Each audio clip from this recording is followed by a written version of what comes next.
What's up, guys, and welcome back. This is a review of The Real Housewives of New York City, Season 13, Episode 8.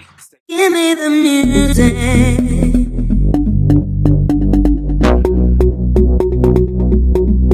Give me the music.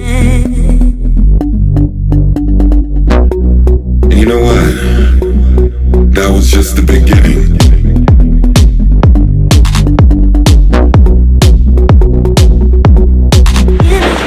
So this episode opens up with Luann and Sonia getting dressed and picking out outfits for Ebony's AHarlemNight party. Ramona arrives with her friend Bashar, or I don't know her name.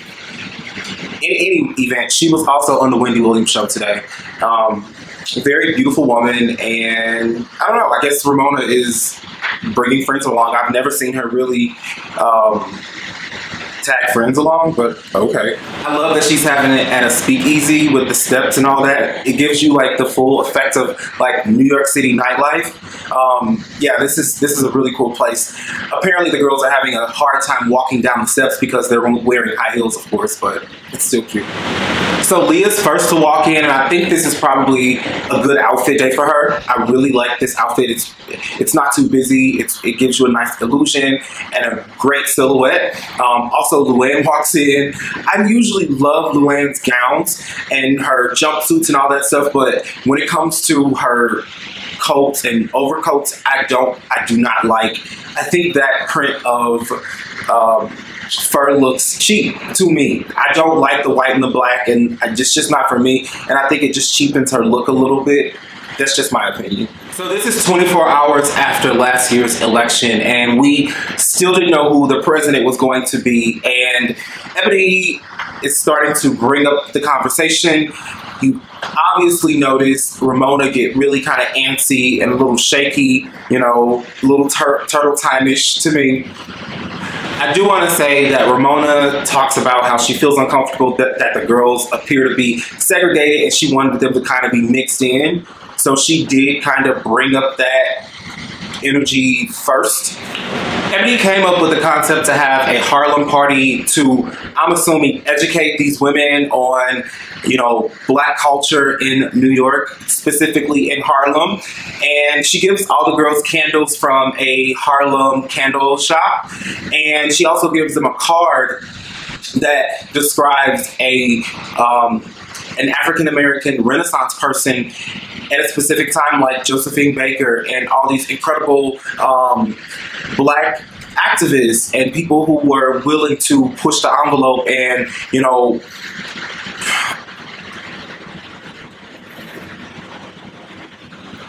pave the way for us, myself and them and all of us to live and to create and to be.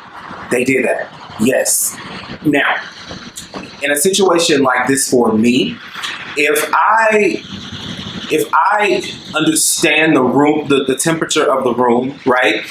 Maybe not overkill. Instead of going around the table and doing each and every person and having like 2 paragraphs of information to talk about, maybe I would have, you know, 3, because this shit is boring. Like, come on now, Ebony. Like,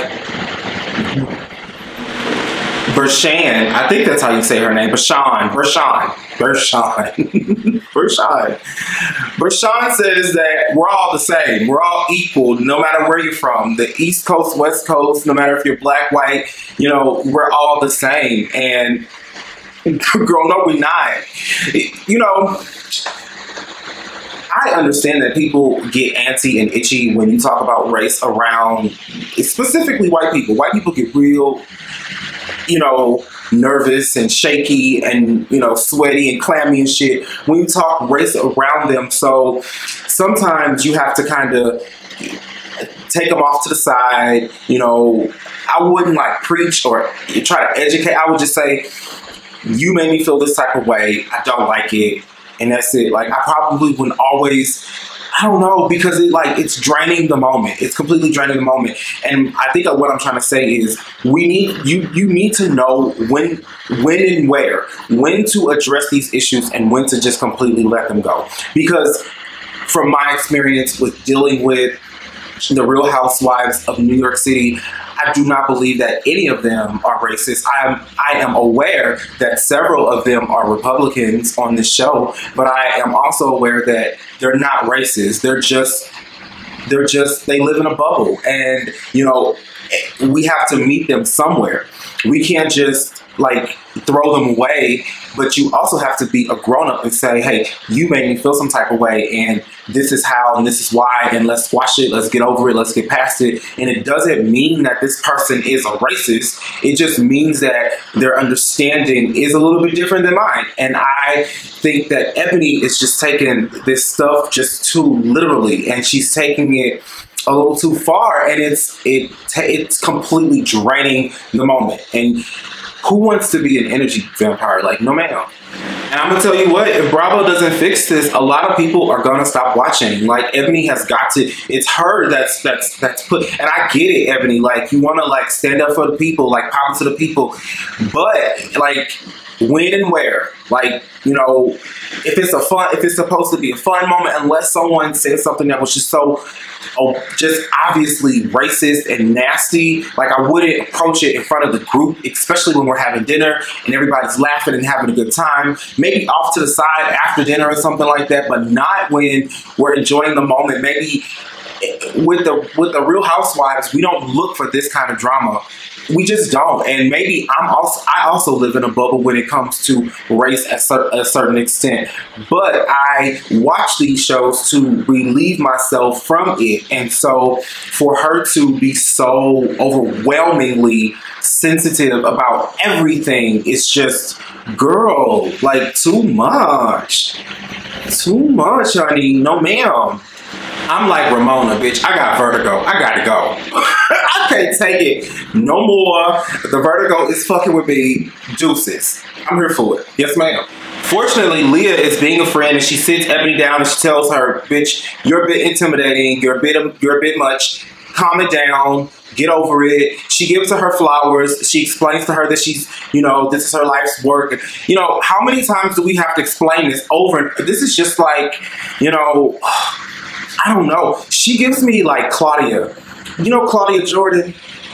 You know, she was on the Real Housewives of Atlanta for like one season, and she gave me her vibes. I don't know if you've watched that show, but Claudia would always like go into these preachy moments and like, girl, bye. Like, we're on vacation, we kicking it, we're at dinner. Like, no, this isn't the time for that. Like I said, if there's a situation where a bitch say something or do something to you where it's just like, bitch, come here, then of course, like, hop off. But like, bitch, Ramona ain't trying to be racist. She ain't trying to be nasty. She just delusional, and she live in a bubble, and you just gotta seep into it just a little bit, just to pop it. Like, we know this about Ramona. We've watched her through the years. Like, she's a very sweet woman. She's just crazy as hell. We don't see Luann cry much at all. I think I've maybe seen her cry maybe twice in a little bit. So to see her warm up to her daughter and apologize for being the mother that she has been to her so publicly. You know, she's had issues with being arrested and being recorded and cursing out a police officer. And I think she kicked him and spit on him or something, allegedly. And then she also, you know, has battled with addiction as far as alcoholism is concerned. She also had some financial issues with her son and her daughter regarding money sold from a house in New York. I believe the children were supposed to get the money, and Luann apparently was holding it or using it to purchase another home or something like that. So she's had some issues with her children on TV, and it's weird because Luann was the countess. You know, you couldn't call her Luann. You had to call her Countess de Lesseps, and she would be offended by that. And you know, money couldn't buy you class. Elegance is love. Like, hello, the bitch wrote a book on class. So to see her unravel in these ways publicly, and you know, in many ways, I feel like Luann has been unremorseful for a lot of stuff that she's done. You know, if that were a black person, you know, being taken in by a police officer, God only knows what could have happened if he or she could have spat at a police officer or kicked them or cussed them out. Like, we don't have that privilege. And I think that's the core of what Ebony is trying to explain. And I think these women kind of get that. They get that. But again, it's just really nice to see Luann and her daughter embrace each other in such a way, because I've not seen that relationship with her and her children. Remember back in the day when Ramona told Luann that she's never home? I'm going to see if I can find a clip and I'm going to post it here. Then you call me during the weekend of Victoria's art party. Right. And you threatened me. I didn't threaten you. You threatened to tell people about Noelle's birthday party. How could you do threaten that? You called the house, I and did guess not what? The threaten children you. overheard the conversation. I did not threaten. You said, I will go there, I will tell everybody about your son's party. You did. I didn't threaten you. You No, I threatened did me. not. You blackmailed me. You You said, blackmail. Everyone knows who you are. Everyone knows you're never home with your children. Everyone knows you're How out. dare Everyone knows. you. So how have I been threatened? It's How out there dare you, already. Ramona. You're full of tables. what are you And Luann's looking like, bitch, what? Like, you're literally saying that to my face? It's like she's basically telling her she was a bad mom, and Luann took that so hard. She took that very hard. So I like to see this kind of, you know, intimate moment with Luann and her daughter.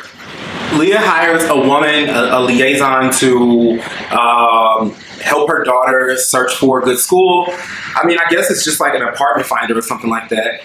I mean, most normal people, you know, use their own resources to find a school for their children, I guess. But I guess it's maybe a New York thing, because there's so many private schools, there's so many charters in New York City. You don't just have the public school system. But Leah wants her daughter to, you know what it's like to be in a diverse situation, in a diverse environment.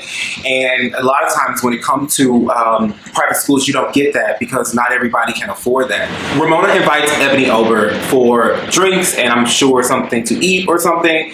And Ebony brings her dog. She's dressed in all black. I only wear black, by the way. I love black, and I loved her. I don't too much care for her outfit, because she's like, again, she's like a Claude. Her fashions don't do it for me. They don't do it for me. I think she's trying a little hard because of the group of women that she's in when it comes to her labels that she wears. Because, I mean, who wears like G's or LVs?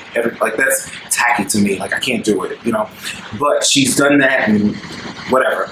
But in any event, she's at Ramona's house and they sit down, and immediately she goes into Kamala Harris being the first woman president. She didn't mention black, but she said woman president. And she assumed that her and Ramona, because Ramona has a daughter and Ramona is a woman, they'd be able to connect on a common ground. And Ramona immediately is like, I don't want to talk about it. And you know why? Because Ramona is sick and tired of talking about things that makes her feel uncomfortable. And it's like, girl, she's reaching her breaking point. She's reaching a point where she's like, I'm setting a boundary. And, you know, I think it's important that people also understand the other perspective when it comes to politics, race, and all the other things, economics, all that. When it comes, we have to respect the fact that some people are not okay with having those kinds of conversations in public. It's who they are. It's how they've grown up. I grew up in the Midwest. You know, talking about politics, talking about, you know, sexuality and finances and race and all that, that is frowned upon in the public. You cannot do that. It's like gauche, you know, for people in certain parts of our country. And I don't think that there's anything wrong with it. I have learned that a lot of times people who don't want to talk about it are people on the other side, like people who are Republicans. I'm not a Democrat nor Republican, by the way, but people who are Republicans typically don't want to talk about it because a lot of the Republican platforms are not in favor of, you know. And so Ramona doesn't want to go there. She doesn't want to go there. She doesn't want to get into a debate back and forth. I'm sure if she were amongst some other Republicans or conservatives and the like, she wouldn't mind having this conversation amongst people. But the fact that her and Ebony don't connect in that way, in a mutual way, she doesn't want to have this conversation. And I don't see anything wrong with her not wanting to have the conversation, to be honest with you, because we have to respect the fact that everybody isn't into those kinds of conversations. we just have to. And, you know, you can say what you want to say, and if she wants to hear it, she'll hear it, and if she doesn't, she can walk away and leave it alone or whatever. But I just think we have to respect the fact that not everybody is on the same page when it comes to certain topics, and that of race is one of them. Ramona says she's leaving her own house. She's literally trying to find a way to escape this bitch. Like, this is too much. This is too much. I do enjoy the fact that her and Ebony are able to laugh it off and embrace each other on the sofa. That was really, really endearing. I love that fact that they were able to, you know, come together at the end of this, because race talk is draining. Sometimes politics, especially when you don't have, you know, the same opinions as everybody else, that could be draining as well, because you're trying to explain yourself and it's almost like you're in a battle or in a fight or something like that, when in fact it should not be like that. We should be able to say how we feel and think, and not be, you know, pinned to a wall because, you know, we want to build a wall or we don't want to build a wall. So that was the end of the episode. I can tell you one thing, Bravo needs to do some tweaking with this, because, you know, on the Facebook groups that I'm a part of, I see a lot of people say after, you know, certain topics start, they just turn it off. They don't even want to hear it. People get antsy, nervous, anxious, sweaty, clammy when you talk about certain things. They do. And it doesn't mean that maybe they shouldn't be talked about. It doesn't mean that they shouldn't be talked about, because not everybody feels that way about certain topics like race and economics and all that good stuff. So I think that she does bring an element to the show that was definitely missing. It was definitely missing, because in a way, if you look at the Real Housewives of Beverly Hills with Garcelle and with what's her face, Crystal, they both have discussed race issues in that circle. So I don't think that you're going to be able to get a woman of color who identifies as a woman of color. There's a difference. You're not going to get that and not be able to hear their experiences as a woman of color in this country. And what I hope viewers get out of these discussions that these girls are having, because even though they don't seem to get anywhere, it still creates an impact on other people watching as well as the people having the conversation. I hope that everybody gets that, you know, this is actually healthy. It's a good thing that we have come to a place in our country where we can have these kinds of conversations broadcasted on several shows, on several different networks, because it kind of softens the blow a little bit. It softens the blow because it educates, and you can't go wrong with that. But at the same time, with me watching the Real Housewives of anything, I'm here for the drama. I'm not here for the race talk. I'm not there for the race talk. But I guess, you know, if we want to continue to watch, if we either have to adjust to what is being delivered to us or turn it off. And right now, I've made a commitment to review this show. So for now, I mean, unless there's an episode that I don't feel comfortable watching or doing a review on, I'm going to continue to do a review, and I'm going to continue to have these conversations with you and with myself as well, because I feel like in many ways I could be a little racist, a little biased, a little, you know, this, a little that, just like the next person. And we all have stuff to work on, and turning something off to avoid it isn't going to fix it. And so, I don't know, it works for me, sometimes it don't, but yeah, I guess it depends from mood that I'm in or whatever, I don't know. But anyways, guys, thank you so much for watching. Make sure you like and subscribe to my channel. Leave a comment, let me know how you feel. Does race talk make you uncomfortable amongst your friends and family? Is that something that you even talk about? Some people don't even talk about race. But I guess now in the state of the world that we're in right now, race is just a big topic. It just is. And, you know, I don't think it draws viewers. It doesn't draw viewers. The fights, the cattiness, the, you know, the nastiness, that draws viewers.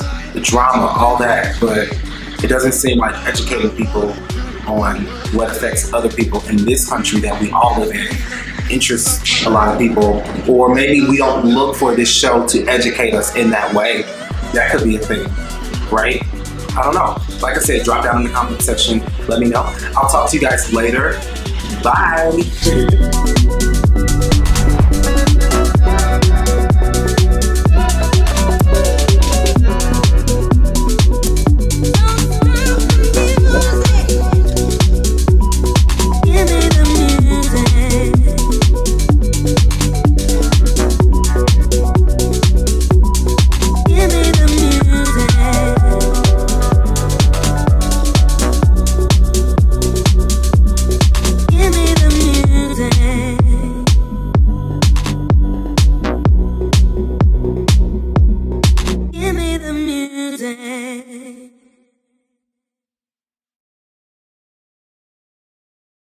Do you struggle with belly fat and nothing works to get it or keep it off?